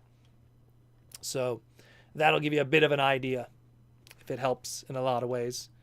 People are messaging me like crazy on my phone right now. We still got half an hour left. We got 20 minutes left. Princeton Phalanx 59 with the membership for 7 months, and he asked the question, what are your thoughts on a new studio series movie figures? Well, I still think that they have to make a Fallen. That's what I'm waiting for. Where's the Fallen? Where's my good Fallen figure that has removable face and comes with the staff? Because we got that old Fallen figure that had the removable face and the staff, and they never gave it the proper color scheme. They give it that like ice-colored color scheme, that blue. So where's my good Fallen figure? Make it like a Voyager, give it tons of budget and paint and make it look really cool and articulated like fins and stuff. That's what I would like to see. That's what I like to see. And of course, there's a lot of other movie figures that still haven't been done justice. So at some point, hopefully we'll see them. Downright Superb. What Cybertronian war would you choose to participate in? What Cybertronian war? Let's go with the Transformers Victory one because it sounds like it's a lot safer. And I also kind of like that era, I guess, a little bit. Or Master Force, because then I could be a part of it. Make me a Formula One car. Transformer. Power Master or God Master in this case. That'd be really cool. But yeah, I'd like maybe the Master Force War. That'd be pretty cool with all the Transtectors and stuff. Because that's why Master Force is awesome. But Victory's probably close up there too. A lot of cool stuff. JR Mina says, hi Proto, just saw a YouTube video of TJ Omega showing a site with information regarding most, if not all, Lucky Draw TF figures. What Lucky Draw figures do you have? I have Gold and Silver Rodimus from Superlink. I have the green Unicron from Micron. I have the White Moon from Beast Wars 2nd. Why do I feel... Oh, I have... you can barely see it. It's right there. That's the Gold Primus Lucky Draw. I think they only made 100 of those ones. It's mint in box over there. I have black... I think it was called Black Ligero from Web Divers, which is kind of Transformers. It's kind of like a cousin series. They did a lucky draw of that. I think they only did 15 units of that one. I think that's it for lucky draws for me. Am I forgetting something? No, I think that's it for lucky draws. Yeah, and if it's a Rodimus lucky draw, I went out of my way to get those. That's why the silver Superlink Rodimus, that one, I think there's only like 10 of those in existence. So, and I paid a lot for that. I think that's it. I think that is it. Yeah. I think that's it. I'm just looking around because I don't really display the lucky draws with the main collections and stuff. I kind of like put them in specific areas. But no, I think that's it. Hope that answers it. Mike Rosen wants to know, I heard a rumor we are getting an Age of Extinction Galvatron. It's a rumor. The listing was shown. We don't know if we are getting one, but it is a rumor. But it wouldn't surprise me. I mean, if you had the manufacturer list of movie appearance characters and what is left to be done, it's a very short list. And Age of Extinction Galvatron is on that list. And considering he didn't really get like a good version, if you will, I mean, he just has that one Voyager toy that it's kind of that Age of Extinction one. So we'll see. We will see. Maybe I kind of hope they do, because that's an interesting design with that big hole in the chest and everything. We actually got a Galvatron in the movieverse. It only took 4 movies. Where are we at here? JR Mina says, wow, with smiley face. And Media Max says, Protomang, what's up with Matrix Resurrection. Did you like it? I did not see it yet, my friend. I wanted to see it. I've just been so busy. I want to see it though. The two movies that I have to see is a friend of mine keeps bugging me. He wants me to see the new Batman movie so we could discuss it. And I don't know. I'm going to try to maybe this weekend fit that in. I don't know. I'm going to try to. The Batman with Mr. Twilight himself. And Matrix Resurrection, I'll try to see it too. I know a lot of people haven't been talking about it, so that right away kind of makes red flags go up for me. That is it going to be worth my time? Because I know, like, usually that's what happens. It's kind of like when that last one, like, I love the first Wonder Woman movie, but then when the second one came out, no one was talking about it, and I was like, uh-oh, no one's talking about it. That's not good. That is not good at all. No one's talking about that Wonder Woman movie. Is it that bad? And still to this day, I haven't seen, what's it called, Wonder Woman 1984? I haven't seen it yet. Just because everyone's like, eh. And again, even my buddies who usually I turn to them, hey, is this worth my 2 hours of my life? Or could I be, playing a video game instead? My video game list is long and hard. Giggity. I rather, if I have like 2 hours that I could put into, I would rather edit a podcast, do something creative, write something, or play some video games. Usually watching movies and TV series are kind of like on the bottom of the barrel for me. Because that's like consumable, like I consume it and I don't really get anything out of it really too much. Protomang, who in the world would you change places with? Who would I change places with? I don't know. Who could I change places with that would my brain still be in that body and I still get to enjoy all their wealth?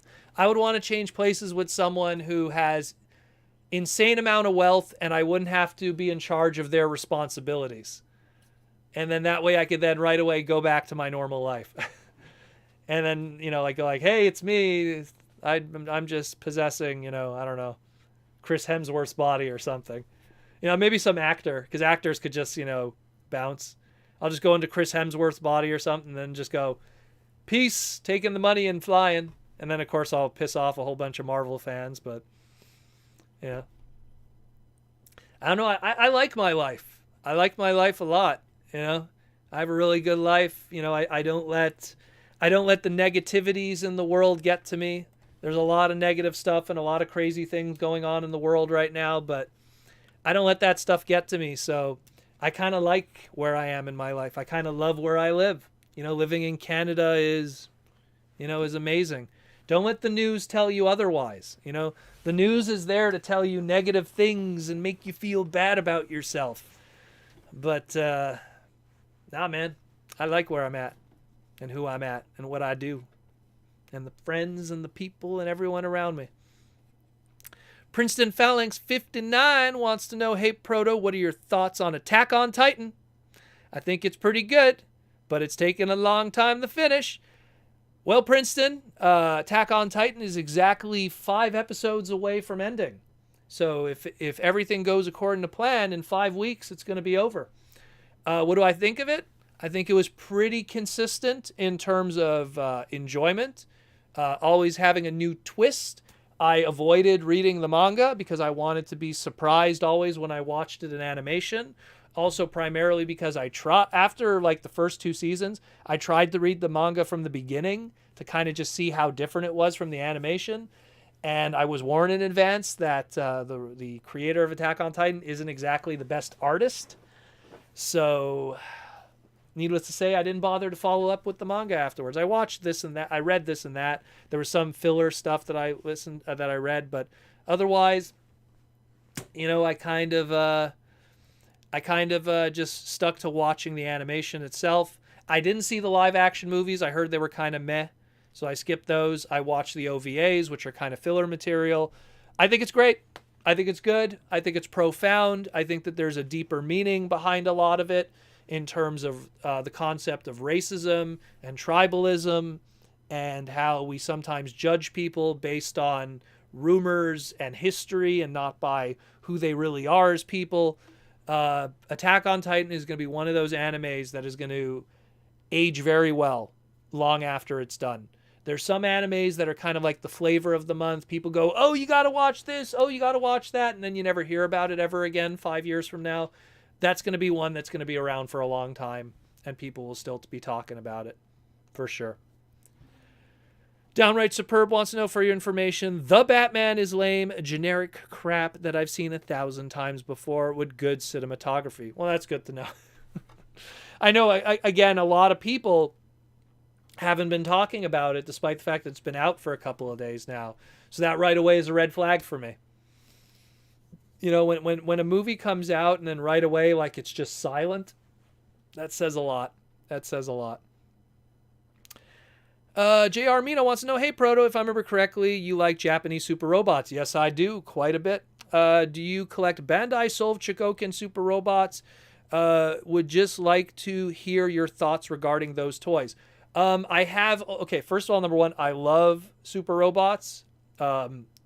Messenger, Great Messenger, UFO Grandizer, Steel Jeeg is one of my favorites. My favorite of them all, Dimos, which is super popular in the Philippines, especially the Three Kingdom Romance crew, along with Voltage V and everything. What's another good super robot series that I'm forgetting? How could I forget Getter Robo? You know, Getter Robo is where it's at. Solve Chogokin, unfortunately, all I have is one Solve Chogokin, and it's Lighter Tan. He was on sale, and I got him through a friend who got it very cheaply. So I have a Lighter Tan Solve Chogokin. I would love to, if I could own one Solve Chogokin. If I had one that I could get for free, it would be Dimos. I would love to own Solve Chogokin Dimos. But I think the Lighter Tan one I have is awesome. It's actually in the other room. I remember because he turns into a lighter, and I got him at TFCon. I remember just kind of holding him like a lighter and just like flipping it open and closed. Great figure. Great little figure. Great little figure. And we got, let's see. Oh, we got some spam. We're going to have to knock out yet another spam person. Hot girls and boys video chat. That's hot. And now it's not. Oh well. Where are we at here? Making me miss other people's questions, Mr. Spam. At least offer something entertaining for me, you know? Michael Koo, if you've seen 7, then you've seen the Batman. I have not seen 7, no. I'm not a big movie person, so a lot of those middle of the road movies I've never seen, unless someone like literally forced me to watch it, you know? Like I had a friend of mine that, what was the one there? Not Premonition. What was the Brad Pitt movie that's backwards? What was that movie? A friend of mine, when I used to work at Burger King way back in the day, he was like, bro, you got to watch it. It's an amazing movie. So he lent me the DVD and I watched it. And I was like, well, there's 2 hours of my life I'm never going to get back. Downright Superb Proto, do you like Yu Yu Hakusho? One of my favorite animes. I just bought the 3XL Yu Yu Hakusho t-shirt at Walmart to fit my fat ass. I like Yu Yu Hakusho. I never finished it, but I see its appeal in the shonen battle manga kind of format. You know, you have the Vegeta, you have the Goku characters and stuff like that, or even like the Naruto. It's more, I compare it more to Naruto in terms of like the character comparisons. There's more of a Sasuke and a Naruto kind of character. Not Benjamin Button. What was it? What was that stupid movie? I think it was with Brad Pitt. Was it Benjamin Button? I don't remember. It was like 15 years ago, if not more. Maybe even more than that. Sorry, Kiru, if you're listening. I don't remember. It was so long ago. It was such a blur. I remember just watching and going like, really? But to him, he was like, oh, that movie's amazing. Oh, it's so profound. You know? But yeah, anyways, going back to what I was saying, I like when we're talking like shonen battle animes, I like Fist of the North Star, Hokuto no Ken. That'll always be my, up there, along with Kinniku Man. Like, I have some of my Kinniku Man stuff all here, all my little Kinkishis. I'm actually sorting a bunch of Kinkishis here of Kinniku Man. And, of course, Dragon Ball. Dragon Ball is Dragon Ball, man. Can't say anything without Dragon Ball. Where are we at? I lost everyone saying Benjamin Button, so I guess it was Benjamin Button. Downright superb for information. My wife overseas texted me 2 hours into the Batman because she didn't know it was 3 hours. It's 3 hours? It's 3 hours? I thought it was a 2-hour movie. Oh, God, I don't want to watch a 3-hour movie. It's 3 hours, the Batman? Oh, God. Really? You are shock! That's a Fist of the North Star fan right there. And Heart of Madness. Whoa, whoa, fighting in my heart of madness. Whoa, whoa, give me my right, give me my energy. One of my favorite movies, the Fist of the North Star movie. Love that movie.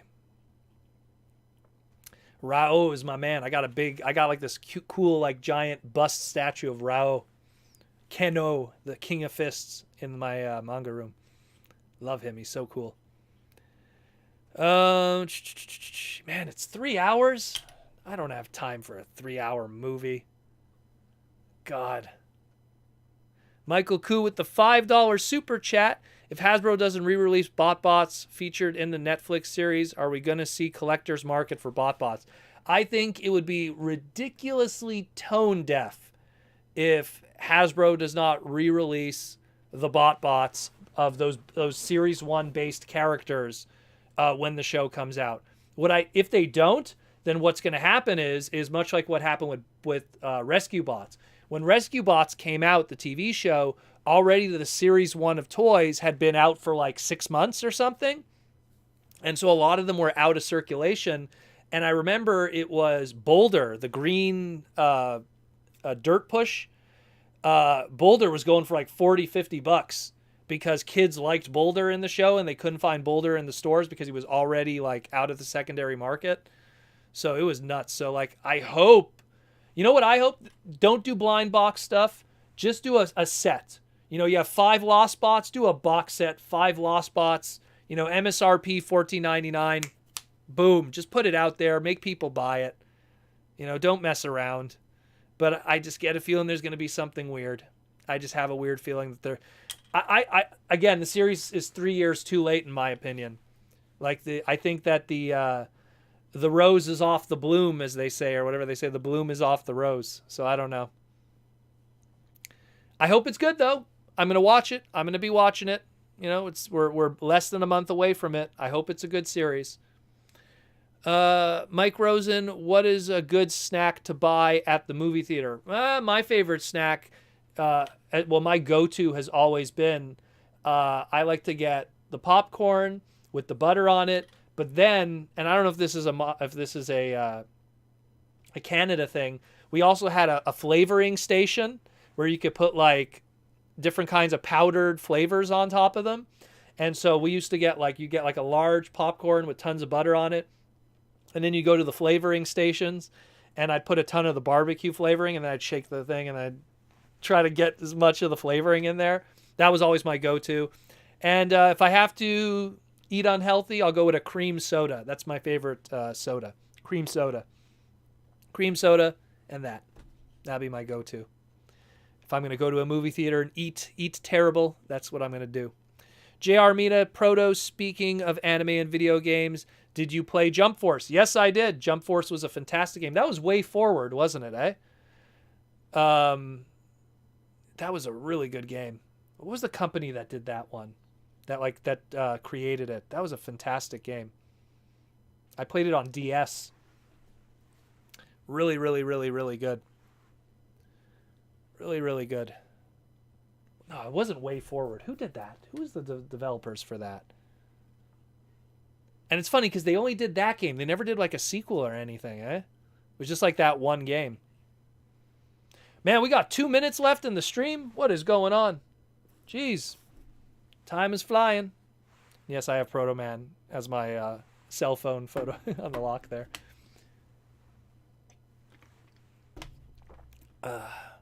I see they've never seen that popcorn thing before. Yeah, I know, because I remember explaining it to even someone in Toronto, and they were like, I've never heard of that. Oh, Twizzlers is good too. Mark Rosen, you're right. I like Twizzlers also. Yeah. So hold on. Okay, so I'm allowed to have popcorn, a snack, and a drink. So I'll have Twizzlers in the middle. And I'll bite the ends of both Twizzlers and use the Twizzler as a straw for the cream soda, because I'm crazy. Tough boy. That's season 2 of Hokuto no Ken, or Hokuto no Ken 2. We are living in 90s. We still fighting in 90s. I guess I arrived too late. Alice Trapped, you came a little late. Don't worry. You know how it works. When we're done the stream, it goes down for a bit. It goes on private. We upload it proper, and then it goes into replay where people could catch up on it. You know, we still got about like 32. You got a minute left, so I'll answer the last question of the day. Is from J.R. Mina, and J.R. Mina wants to know, Proto, when this world comes back to normal. Hope you can visit the Philippines. J.R. Mina, let me tell you, my friend, if I fly out to Japan, I will try to stop in the Philippines, because a lot of times when you go to Japan, you usually stop either in the Philippines or Vietnam. That's kind of like the trip. Usually from where I live in Montreal, it goes Montreal, Vancouver, Philippines, Japan, or Montreal, Vancouver, Vietnam, Japan. It's usually one or the other. So if there's a stop in, it'd be pretty cool to come check you out. Maybe you could show me the toy scene over there, so I could take some photos with you. It'd be pretty cool. It'd be pretty cool, my friend. It'd be pretty cool. I love traveling, and I love visiting the world and all the different people. It's some good stuff. It's a beautiful world out there. And the last question, I'll answer one more from Downright Superb. Proto, does Canada have intermissions? No, we don't. There's no intermissions during the movie. Even when I saw, what was that movie? Lord of the Rings, the first one. What was that, like 3 hours and 20 minutes? There was no intermission, and that was torture for me. Oh my God, that movie, man. I remember at one point just looking around the audience going like, am I the only one not enjoying this? And I like fantasy books. I could read Lord of the Rings, but that movie was, I don't know. It was too boring. It was way too boring. Anyways, guys, again, thank you for all coming to the stream. It was a fantastic one, like always. I hope you all learned something. I just want to give again a shout out to my sponsors, Symbiote Studios, with all their plush, all their pins, all their craziness. Again, symbiotestudios.com. Be sure to check them out. Go buy a Transformer plush. Go pick up Megatron. Go pick up Megatron. Go pick up the Megatron pins before they sell out. Trust me, you do not want to miss out on that. When these pins are gone, they are gone. And then we're going to have to make a new set. I don't know what they're going to have to make, but it's not going to be a Megatron pin. So get it while you can. symbiotestudios.com. Again, Hasbro sponsor.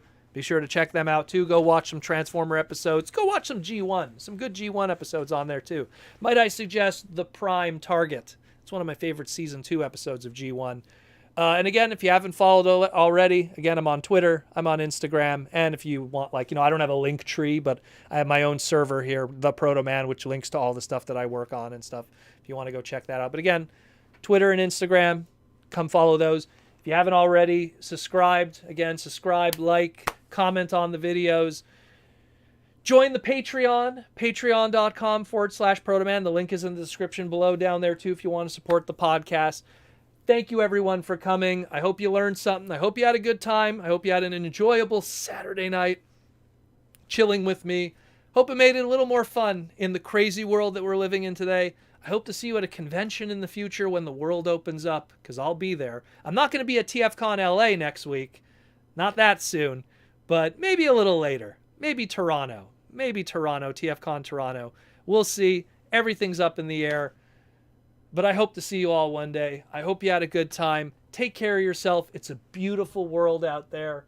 And just be good to each other and be awesome to each other. Or as Bill and Ted used to say, be excellent to each other. And as always, like I say, roll out.